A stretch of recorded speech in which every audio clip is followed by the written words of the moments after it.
Welcome back to another video. Today we're going to be taking a look at this iPhone 14 Pro that's got an issue where it's got a boot loop. They're not exactly sure what's wrong with it. I have a suspicion as to what's going on the inside.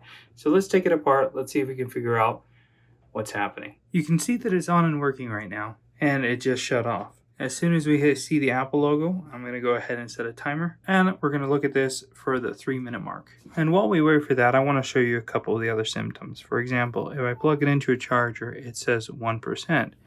If I take this away, one of the messages that I've been getting and not seeing right now is this 10%, like that it says it thinks it's at 10%. Now this phone has actually said it's been at 1% for about an hour at this point. So there's obviously something going on there. We are approaching the 3-minute mark. Right at 3 minutes, I bet this is going to boot loop. Probably 3, 2, 1, boot loop. Takes about 20 seconds for the Apple logo to come back. We'll see it in like 5, 4, 3, 2, 1. There it is. So let's pop this open. See if we can figure it out. Alright, I'm going to get out my screen separator. This one's got a sticker protecting the speaker and microphone area. Take out the 2 pentalobe screws. I go ahead and turn it off. A little bit of isopropyl alcohol, and up comes the screen. Now, one thing that can help you diagnose this is going to be to analyze the panic logs. The phone records panic logs whenever it restarts itself, and although it's kind of difficult to understand by just reading it, there are analyzers that you can just download for free on your computer, connect up the phone, and it'll analyze what the log is trying to communicate. Now, I'm not the first one in here.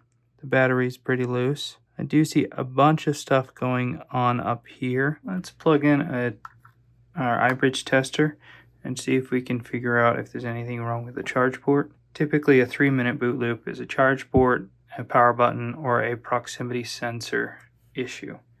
So those are the first 3 places that I'm going to look. And the charge port looked fine. Let's go ahead and remove the bracket. After those 8 screws are out, you can then pop this guy up, disconnect the battery, and in this case, it's just loose in there. I'm going to pop it out. We'll disconnect the proximity sensor and the display connector. Alright, after seeing really the only thing that I could see was a little bit of long screw damage there. What might have happened is somebody did some work inside this phone and then put the wrong screw back right there. In fact, I can tell, just looking at it here, this screw was mixed up with this one whenever it was put back together. Sometimes by just simply taking out that screw, it relieves the compression that's shorting out or causing an issue. So let's reconnect the display, reconnect the proximity sensor, and then connect up the battery. Now, I didn't see any issues with the proximity sensor visually under the microscope, nor the power button.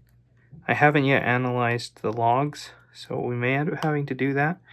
But let's see if we can get this to not boot loop. Also, I want to see if that percentage changes because it shouldn't be at 1% or even 10%. So let's see what happens when it comes on. All right, we're at 34%. I'm going to set a timer.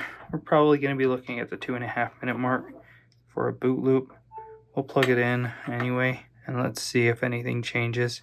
One thing I am noticing is there is a little bit of warmth coming from the back of the phone. Not a crazy amount, but that percentage is better. So if we make it to 3 minutes, then we've gotten past the issue. But I'm assuming we're going to boot loop if there is an issue around 2.5 minutes. While we wait, let me know in the comments below what your favorite way is to go and diagnosing a boot loop, whether it's a 1, 3, 5-minute boot loop. What do you like to do? All right, we're going to be looking for boot loops probably in the next 20 seconds or so if it still has an issue. Now we've definitely passed the 3-minute mark. I'm going to go to 5 minutes just to be safe before closing this up.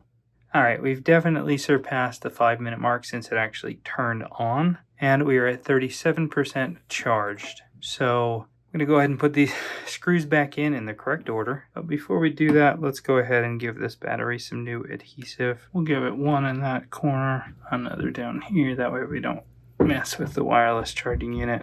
Alright, well I got to go around the border and replace the adhesive. For those of you that are wondering, you can see the slight difference in height between those two. and that's all it takes. But that's my process to diagnosing and fixing an issue like this. It could have been completely avoided if the previous tech that worked on this had kept track of the screws. Luckily, the damage is superficial, enough to compress the ground plane into a data line. So if the screw goes back in, it compresses it again, but in removing that screw and swapping it for the correct one, I'm confident that this is going to work again. If you have any questions, leave them in the comments below. If there's something that you'd like to see in a future video, let me know as well. Make sure you're subscribed so you don't miss out on future tutorials or videos. Thanks a ton for watching. We'll see you in the next video.